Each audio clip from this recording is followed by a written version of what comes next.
महाशिवरात्रि। लोग कहते हैं यह दिन शिवजी की शादी की सालगिरह है, लेकिन सच कहें तो यह आधी अधूरी बात है। यह रात सिर्फ जश्न की नहीं बल्कि उस खौफनाक अंधेरे की भी गवाह है जब पूरी सृष्टि खत्म होने के कगार पर थी। एक ही रात में 3 ऐसी घटनाएं घटीं जिन्होंने ब्रह्मांड का स्वरूप बदल दिया। जरा सोचिए, एक तरफ शादी की शहनाइयां थीं, तो दूसरी तरफ मृत्यु का जहर, और तीसरी तरफ एक ऐसी अग्नि थी जिसने ब्रह्मा और विष्णु का घमंड चूर चूर कर दिया। आज हम शिवलिंग के प्रकट होने की वह अद्भुत कथा सुनेंगे जिसे सुनकर आपके रोंगटे खड़े हो जाएंगे।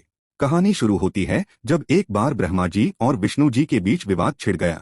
दोनों में यह होड़ लगी कि कौन महान है। उनका यह अहंकार जब सृष्टि का संतुलन बिगाड़ने लगा, तभी अचानक उनके बीच एक अनंत अग्निस्तंभ प्रकट हुआ। वह आग का ऐसा खंभा था जिसका न आदि था न अंत। तभी आकाशवाणी हुई, जो मेरे इस स्तंभ का अंत खोज लेगा वही सच्चा महान कहलाएगा। ब्रह्मा जी हंस का रूप धारण कर ऊपर की ओर उड़ चले और विष्णु जी वराह बनकर नीचे की ओर गए। हजारों वर्षों तक खोजते रहे, लेकिन उस अग्निस्तंभ का न आदि मिला न अंत। अंततः विष्णु जी ने अपनी हार स्वीकार कर ली, लेकिन ब्रह्मा जी ने लौटकर असत्य कहा कि उन्होंने अंत पा लिया है। तभी उस अग्निस्तंभ से स्वयं शिव प्रकट हुए। उन्होंने ब्रह्मा जी के झूठ से क्रोधित होकर उनका एक सिर काट दिया। यह दंड उनके अहंकार और असत्य का परिणाम था।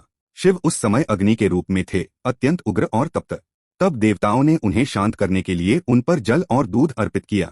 यही वह प्रथम अवसर था जब शिवलिंग पर रुद्राभिषेक की परंपरा आरंभ हुई। लेकिन कथा यहीं समाप्त नहीं होती। एक समय देवता निर्बल हो गए थे।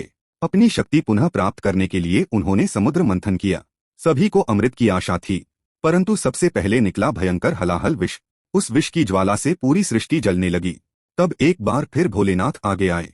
संसार की रक्षा के लिए उन्होंने उस प्रचंड विष को पी लिया और अपने कंठ में रोक लिया। इसी कारण वे नीलकंठ कहलाए। विष की तीव्रता से शिवजी का शरीर जलने लगा। उनकी तपन को शांत करने के लिए देवताओं ने पूरी रात उन पर गंगाजल, दूध और बेलपत्र चढ़ाए। उन्हें निद्रा न आ जाए, इसलिए पूरी रात भजन कीर्तन और जागरण किया गया।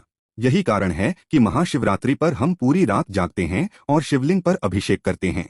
लेकिन यह रात केवल भय और त्याग की नहीं, प्रेम की विजय की भी प्रतीक है। जब माता सती ने अपने पिता दक्ष के यज्ञ में अपमान सहकर प्राण त्याग दिए, तब शिवजी शोक में डूब गए। वे वैरागी बनकर संसार से विरक्त हो गए। बाद में माता सती ने पार्वती के रूप में जन्म लिया। उन्होंने वर्षों तक कठोर तपस्या की, सिर्फ अपने शिव को पुनः पाने के लिए। अंततः उनकी भक्ति और तपस्या से प्रसन्न होकर शिवजी ने उन्हें स्वीकार किया। महाशिवरात्रि की पावन रात को ही शिव और पार्वती का दिव्य मिलन हुआ। इसलिए जब आप इस पावन रात्रि में शिवलिंग पर एक लोटा जल अर्पित करें, तो याद रखिए, आप उस अनंत अग्नि को शांत कर रहे हैं, उस विष की पीड़ा को कम कर रहे हैं और उस दिव्य प्रेम के मिलन का स्मरण कर रहे हैं। कमेंट में लिखें, हर हर महादेव।